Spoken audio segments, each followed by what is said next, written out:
नमस्कार, मैं हूं मनोज मनु। आप देख रहे हैं इंडिया न्यूज। देश भर में हिंदुओं को एकजुट करने के उद्देश्य से बागेश्वर धाम के प्रमुख पंडित धीरेन्द्र शास्त्री दिल्ली से वृंदावन तक 170 किलोमीटर लंबी सनातन हिंदू एकता पदयात्रा निकालने जा रहे हैं। लेकिन 7 नवंबर से शुरू होने वाली इस यात्रा पर रोक लगाने के लिए आजाद समाज पार्टी के ने देश के राष्ट्रपति द्रौपदी मुर्मू को एक चिट्ठी लिखी है। साथ ही चेतावनी दी है कि अगर यात्रा पर रोक नहीं लगाई गई तो वो भी सड़कों पर उतरेंगे और विरोध प्रदर्शन करेंगे। आजाद समाज पार्टी के नेता दामोदर यादव का कहना है कि धीरेन्द्र कृष्ण शास्त्री हों, अनुरुद्धाचार्य हों, रामभद्राचार्य हों या फिर देवकी नंदन हो या फिर प्रदीप मिश्रा हो, ये सभी लोग देश में अंधविश्वास, पाखंड और आडंबर को फैलाने का काम कर रहे हैं। इन्होंने देश को तोड़ने का काम किया है। यह देश संविधान के अनुसार धर्मनिरपेक्ष है और धर्मनिरपेक्ष राष्ट्र को हिंदू धर्म बनाने की बात कोई करता है तो वो गैर कानूनी, गैर संवैधानिक बात करता है। पंडित धीरेन्द्र शास्त्री की हिंदू राष्ट्र बनाने की दिल्ली से वृंदावन तक की यात्रा गलत है और हम इस यात्रा का विरोध करते हुए सड़कों पर उन्हीं की तरह उतरेंगे। अब गौर करने वाली बात है कि एक तरफ हिंदू राष्ट्र बनाने की बात करने वाले लोग हों या फिर दूसरी तरफ इसका जिक्र करते हुए संविधान की बात करने वाले लोग हैं। दोनों की अपनी अपनी बातें हैं। एक बार इनको सुन लेते हैं, उसके बाद विस्तार से चर्चा करेंगे। 7 नवंबर से 16 नवंबर तक हिंदू राष्ट्र बनाने के लिए हम अपने जीवन काल की पदयात्रा करने जा रहे हैं, दिल्ली से वृंदावन तक। उसी की अर्जी लगाने भगवान सिद्धि विनायक गणपति भगवान के चरणों में आए हैं। बागेश्वर बालाजी सनातन मठ भिवंडी में जो है बालाजी का, वहाँ 3 दिवसीय आयोजन करने आए थे।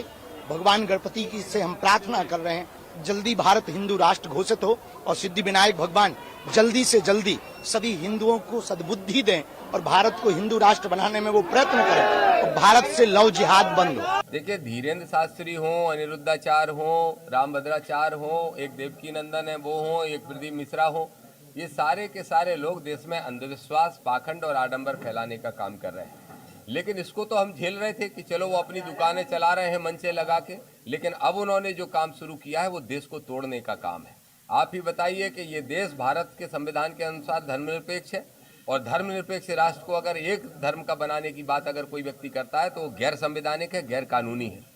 सांप्रदायिक सौहार्द को बिगाड़ने का काम धीरेन्द्र शास्त्री इस यात्रा के माध्यम से कर रहे हैं, जिसमें वो हिंदू राष्ट्र को बनाने को लेकर यात्रा निकाल रहे हैं। उनकी यात्रा दिल्ली से वृंदावन तक हो रही है। हमने राष्ट्रपति जी को चिट्ठी लिखी और मांग की है कि यात्रा को तत्काल रोका जाए। नहीं रोकी गई तो हम सड़कों पर उतर के भी आंदोलन करके विरोध प्रदर्शन करेंगे। बुलावेंगे, उनकी अर्जी स्वीकार कर।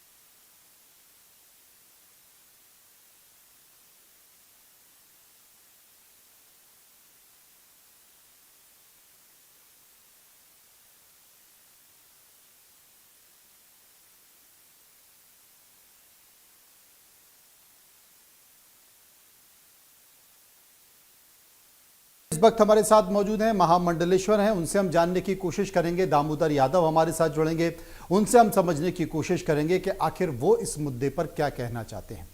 सबसे पहले मैं दामोदर जी के पास चलूंगा, जो कि वरिष्ठ नेता हैं भीम आर्मी के।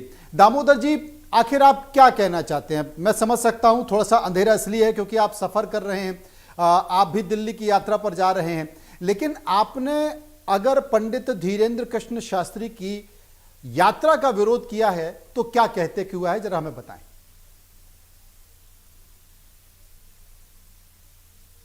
एक बार अनम्यूट कर लीजिए, आपकी आवाज नहीं आ रही, फोन अनम्यूट कर लीजिए।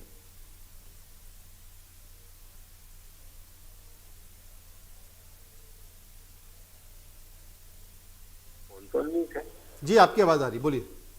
हाँ जी, मैं मनोज जी ये कहना चाहता हूँ कि धीरेन्द्र शास्त्री जी जिस उद्देश्य के साथ यात्रा कर रहे हैं वो स्पष्ट कह रहे हैं कि हिंदू एकता की जब बात कर रहे थे तो मुझे कोई आपत्ति नहीं थी, लेकिन अब वो ये कह रहे हैं कि इस यात्रा के माध्यम से हम हिंदुओं को एक करके हिंदू राष्ट्र बनाना चाहते हैं।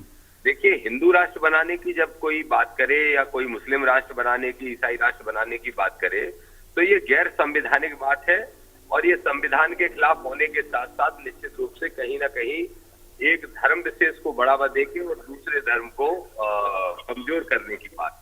हम ये मानते हैं कि भारतीय संविधान के अनुसार ये देश धर्मनिरपेक्ष है और सभी का, सभी धर्मों का, सभी जाति, सभी वर्गों का इस देश के अंदर समान अधिकार है। इसलिए हम लोगों ने इस यात्रा का विरोध किया और राष्ट्रपति जी को चिट्ठी लिख के इस यात्रा को रोकवाने की मांग की। आपने कहा कि दूसरे धर्मों का विरोध करना, दूसरे धर्म से तात्पर्य क्या है? दूसरे धर्म से तात्पर्य यह है क्योंकि मैं मध्य प्रदेश का ही हूं और एक संयोग, इत्तेफाक, कुछ भी आप कह सकते हैं कि धीरेन्द्र शास्त्री जी जहां के हैं वहां से मेरे घर की दूरी भी लगभग 100 किलोमीटर ही है जी। और मैं देखता हूं कि पहले तो वो मंचों से धार्मिक कथाओं का अक्सर बोलना उनका रहता था, लेकिन उन कथाओं के बीच बीच में वो जो धर्म की बात कर देते हैं, धर्म की बात से मतलब है सांप्रदायिकता की बात। जैसे वो कहते थे हैं कि हाँ फलाने मंदिर जाओ लेकिन गलती से मजार मत चले जाना, दूसरे धर्म के ऊपर अटैक करना, ये सांप्रदायिकता मेरी नजर में है। हमारी पार्टी, हमारे दलित पिछड़ा समाज संगठन, सबकी नजर में ये माना जाता है कि आप दूसरे धर्म पे अटैक करने का मतलब कहीं ना कहीं दूसरे लोगों को उकसाने का काम कर रहे हो या उनको ये एहसास कराने का काम कर रहे हो कि हम बहुसंख्यक हैं और हमारा धर्म ही यहाँ पर चलेगा और उनका अपमान करने का काम कर रहे हैं।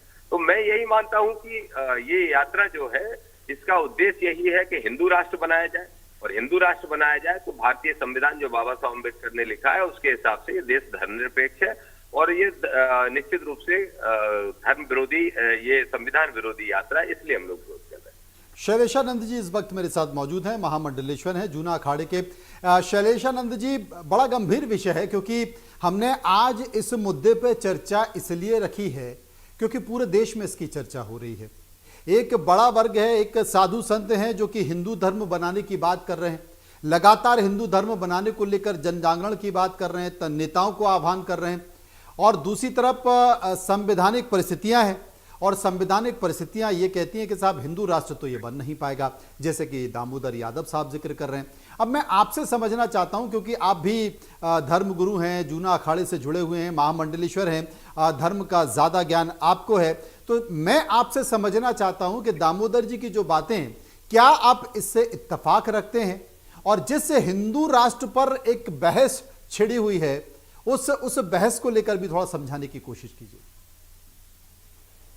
जी बिल्कुल मनोज जी, हम ध्यान रखते हैं।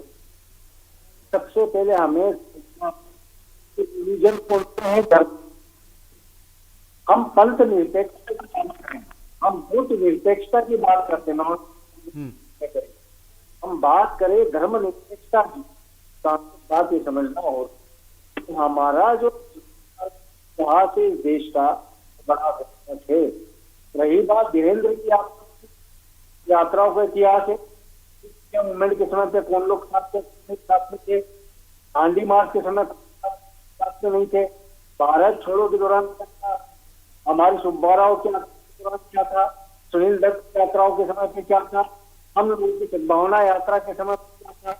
तो यात्राएं हमेशा एक संदेश देने के लिए निकाली जाती है और मैं धर्म के उग्र अभिव्यक्ति के खिलाफ रहा हूँ। राष्ट्रवाद की उग्र व्यक्ति को मैं कहीं न कहीं प्रश्न चिन्हित करता हूं। हमें देखना है कि धीरेन्द्र की जो यात्रा है इसका उद्देश्य राजनीतिक मंतव्य के लिए नहीं रहे।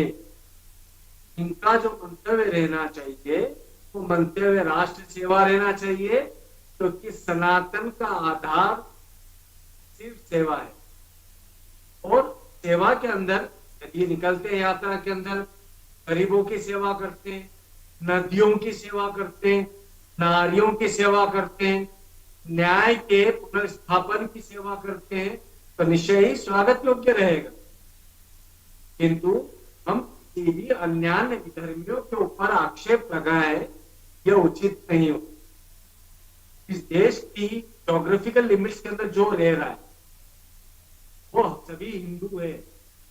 कि हिंदू धर्म से बढ़कर के स्थानीय परिबोध रखता है, उस बोध के अंदर हमें देखना है जो परिवर्तन हो गए देश काल परिस्थिति का आधार, उन्हें हम विदेशी तो नहीं मान सकते। उनकी पूजा प्रणाली अलग हो सकती, उनकी प्रार्थना प्रणाली अलग हो सकती, जीवन शैली वही है। मेहंदी लग रही है हाथों में, सभी धर्मों में लग रही है। मतलब हमारी जीवन शैली जो है सदैव से हिंदुत्व की रही है, वो हिंदुत्व बड़ा व्यापक है।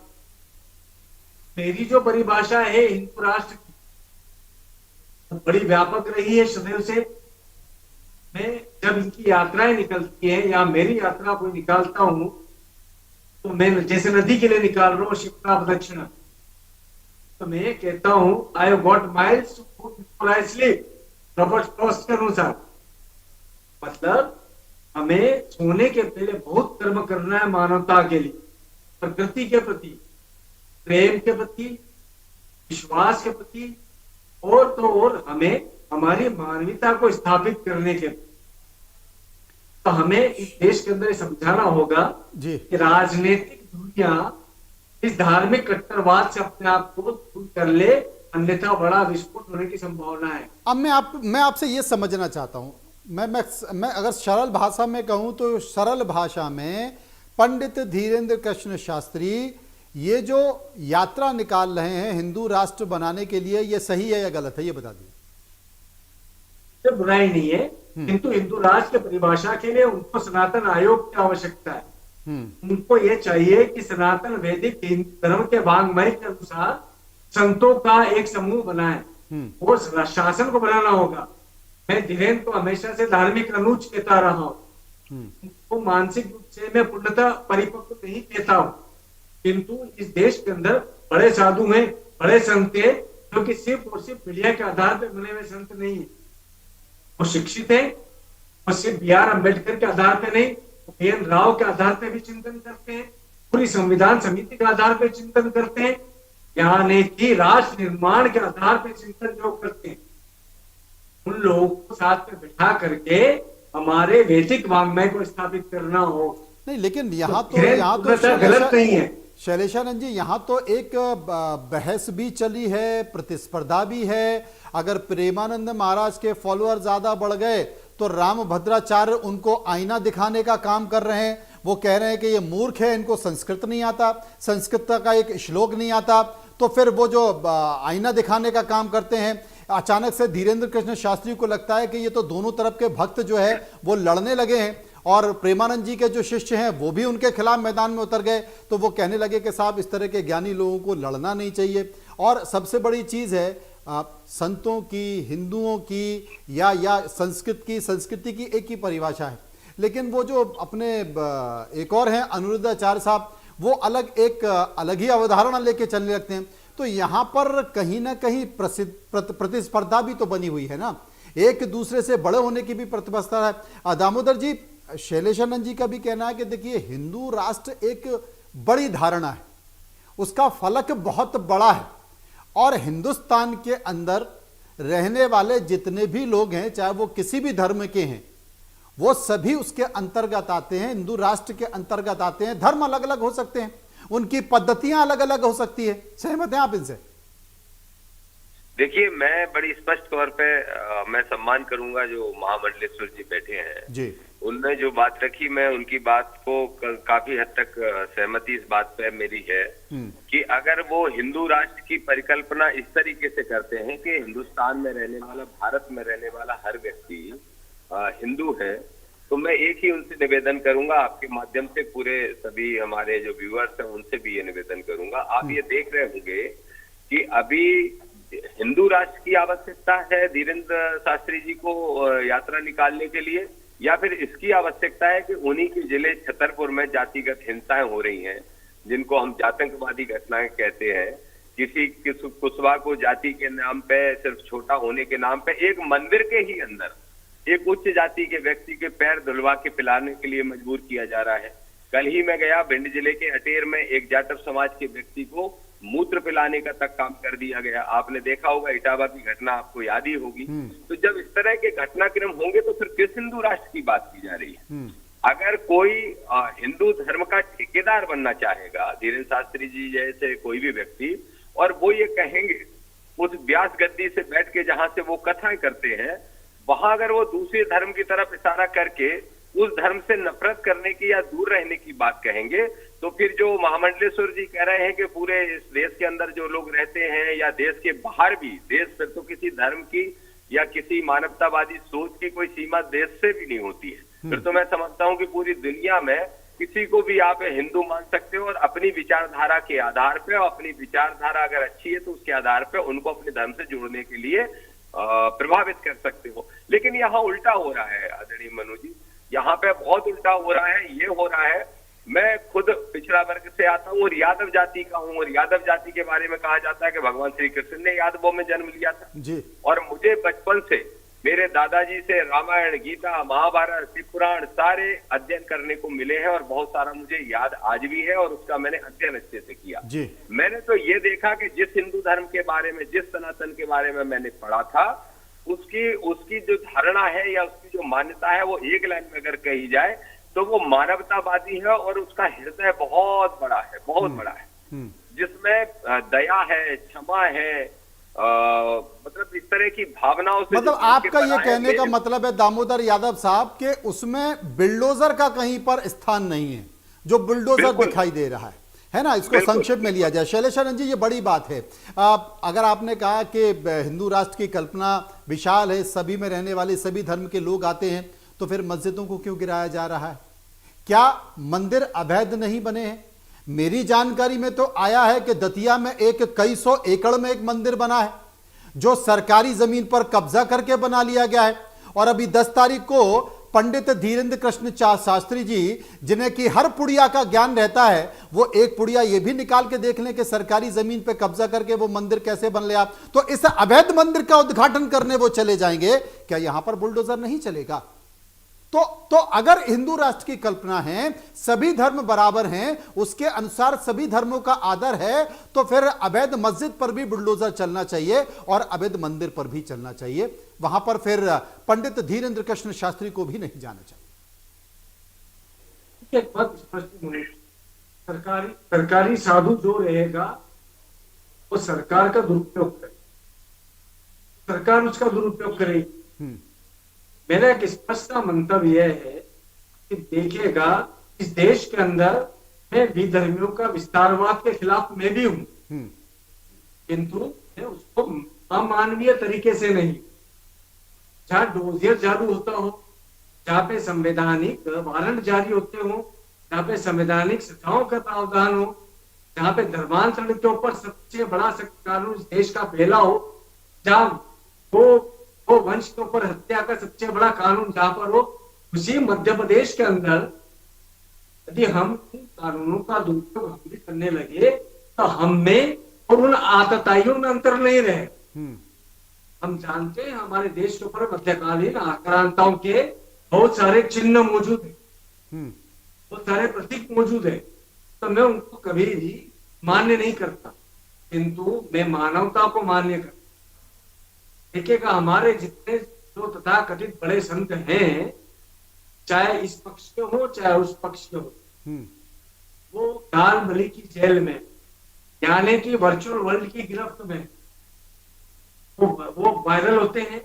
उनको लगता है कंपटीशन में उनके व्यूज कितने हैं, उनकी फॉलोअरशिप कितनी है, तो ये नहीं जानते उनकी अच्छी बातों के अंदर खैर निकाल लिया जाए। धर्म जो है धारण करने का विषय है, यानी कि वो दर्शन का विषय है, प्रदर्शन का विषय नहीं है।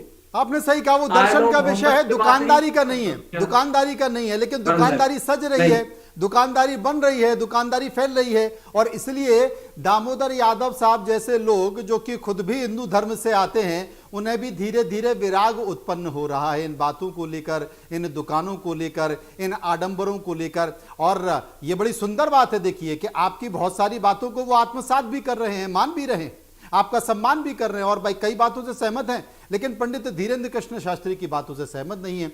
दामोदर साहब, चूंकि आपने 100 किलोमीटर का जिक्र किया है, तो मैं आपको 30 किलोमीटर दूर लिए चलता हूं। डबरा में मंदिर बन रहा है, 100 एकड़ जमीन पर कब्जा करके बनाया जा रहा है। 10 तारीख को पंडित धीरेन्द्र कृष्ण शास्त्री वहां पर उद्घाटन करने पहुंच रहे हैं। तो अगर अवैध मस्जिद पर बुलडोजर चल सकता है तो मंदिर पर नहीं, और ऐसे अवैध मंदिर पर पंडित धीरेन्द्र कृष्ण शास्त्री उद्घाटन में जा रहे हैं, क्या विरोध करेंगे दिल्ली की यात्रा की तरह? निश्चित रूप से मेरा विरोध पहले भी मैं दर्ज करा चुका हूं, और जो मंदिर का उद्घाटन वो करने जा रहे हैं, उस जमीन की जो पूरी हकीकत है मुझे बारीकी से मालूम है, क्योंकि मैं एक किसान नेता के रूप में उसी क्षेत्र में काम करता हूं, शायद आपको जानकारी होगी जी। तो मुझे मालूम है कि वो सरकारी जगह तो है ही, लेकिन सरकारी के साथ साथ उस जगह का कुछ और हिस्सा ऐसा भी है जहां पे कभी शुगर मिल हुआ करता था, जहां किसानों के पैसे लटके पड़े और करोड़ों रुपए खा लिए गए और उन्हीं श्रीमान की मदद से खाए गए हैं, जो आज उस मंदिर का निर्माण करा के और धीरेन्द्र शास्त्री से उद्घाटन करा रहे हैं। मैं ये कहूंगा कि इस तरह के जो महामंडलेश्वर जी जो बात कह रहे हैं, उनकी बात मुझे बहुत प्रभावित कर रही है, लेकिन इस तरह से जब किसी भी धर्म के ठेकेदार कुछ लोग बन के एक मंच सजा के हजारों लाखों लोगों को इकट्ठा करके, आप बताइए किसी संत की ऐसी भाषा होती है क्या कि ठटरी के बंदे होता क्या है ये कैसी गाली है। मैं बुंदेलखंडी भी हूँ चंबल के साथ साथ, तो मैं जानता हूँ ठटरी के बंदे की मीनिंग क्या है। लगभग उसको मृत सैया को ठटरी के बंदे कहा जाता है, ठटरी कहा जाता है। और आगे के लगे इस तरह की गालियां देने वाले लोग कहीं संत होते हैं, पहली चीज। दूसरी बात, वो जिस तरह के जिस मंदिर को बना के उद्घाटन उनसे कराया जा रहा है, ये संतों का और राजनेताओं का जो गठबंधन है, ये एक तरह से मैं इसको अवैध गठबंधन मानता हूं, एक दूसरे की मदद करने के लिए। ये तथाकथित संत, मैं इनको संत नहीं मानता, तथाकथित जो संत हैं और कुछ ऐसे राजनेता हैं, वो उनके बुरे कामों पर पर्दा डालते हैं, वो उनके बुरे कामों में साथ देने का काम करते हैं। दोनों को एक दूसरे के संरक्षण की आवश्यकता होती है। ऐसे लोग धर्म को बदनाम करते हैं। अगर सनातन की बात करेंगे, सनातन के बड़े चेहरे बनेंगे, हिंदू धर्म की बात करेंगे, ये जो महामंडलेश्वर जी कह रहे हैं, अगर उस भावना से करें तो यादव, गुर्जर, दांगी, रावत, कुर्मी, पिछड़ा वर्ग 55% में से बहुत सारे लोगों के मन में जो आपने कहा बैराग पैदा हो रहा है, या तर्क की शक्ति हम लोगों की जागृत हो गई, तो हम सोच रहे हैं कि ये सब घटनाक्रम हमारे साथ क्यों हो रहा है। तो ये घटनाक्रम ही ना हो, ये घटना ही क्रम ना हो। एक आपने देखा होगा कि धीरेन्द्र शास्त्री कह रहे हैं, अरे मुझसे दूर रहे नहीं तो मैं छूत हो जाऊंगा। ऐसी संतों की भाषा होती है। संतों की भाषा ये जो महामंडलेश्वर जी कह रहे हैं ये होती है, तो मैं उसका भी विरोध करूंगा और इस तरह के हर घटनाक्रम का विरोध करूंगा। और अभी तो मैं आपसे एक बात और कहना चाहूंगा, जहां धीरेन्द्र शास्त्री जी दुनिया भर की पर्चियां निकालते हैं, मेरा चुनौती है, मुझे बता दो कि दुनिया भर की पर्ची निकाल के उनका भविष्य बताने का काम करते हो, अपने भाई को क्यों नहीं बता पाते कि मत जा शाम को जाटवों से लड़ने, नहीं तो एट्रोसिटी एक्ट लग जाएगा, जेल जाना पड़ेगा। उस दिन क्यों नहीं बता पाए जब वो टेंट गिर जाता है, कुछ घायल हो जाते हैं, कोई मरने की भी खबर किसी की आती है, तब क्यों नहीं बता पाते। ये आडंबर, ये बड़ी चीज है। हिंदू धर्म बदनाम हो रहा है भाई। और जैसे दामोदर जी सनातनी हैं, जैसे शैलेशानंद जी सनातनी हैं, सनातनी मैं भी हूं, और सनातन धर्म में सबसे सर्वोच्च स्थान अगर किसी का होता है तो वो शंकराचार्य जी का होता है। और जहां तक मेरी जानकारी है, वैसे शंकरा जी भी हथेली को फोन बनाकर टिंग टिंग टिंग टिंग टिंग टिंग बटन दबा के और बालाजी से और ईश्वर से बात नहीं कर पाए आज तक, क्योंकि जो व्यक्ति इस पृथ्वी पर ईश्वर से फोन पर घंटी का बटन दबा के बात कर लेगा, शायद उसे इस पृथ्वी पर रहने की जरूरत नहीं मिलेगी, क्योंकि जिसे ईश्वर मिल जाएगा उसे सब कुछ प्राप्त हो जाएगा। पर वो क्यों दुकान सजाएगा और क्यों ज्ञान लगाएगा, क्यों वो बड़ी बड़ी गाड़ियों में और बड़े बड़े चार्टर्ड प्लेन में घूमेगा, सुख की प्राप्ति करेगा, क्यों वो चाहेगा कि वो किसी बड़े नेता के साथ, मुख्यमंत्री, प्रधानमंत्री, केंद्रीय मंत्रियों के साथ मंच शेयर करेगा, क्योंकि उसकी तो सीधे ईश्वर से बात हो रही है। और जब ईश्वर ही मिल गया तो फिर बाकी किसी की जरूरत क्या। मैं बहुत बहुत शुक्रिया करना चाहता हूं शैलेशानंद जी का, मैं शुक्रिया करूंगा दामोदर जी का, जो मेरे साथ विस्तार से इस कार्यक्रम में जुड़े हुए थे। और शायद मैं बड़ी माफी के साथ उन तमाम हिंदू धर्म के संतों से भी जिक्र करूंगा कि दामोदर यादव साहब जैसे बहुत से लोग हैं जो इस आडंबर को देखकर धीरे धीरे उनका मन धर्म से अलग हो रहा है। कम से कम उन लोगों को हिंदू धर्म के बारे में, सनातन के बारे में गंभीरता से विचार करना चाहिए, क्योंकि जितना आडंबर होगा, जितना अंधविश्वास होगा, उतने ही दिल टूटेंगे, और दिल टूटेंगे तो फिर वैराग्य की भावना आएगी ही। फिलहाल मुद्दे की बात में इतना ही। आप चलते रहिए इंडिया न्यूज़ के साथ।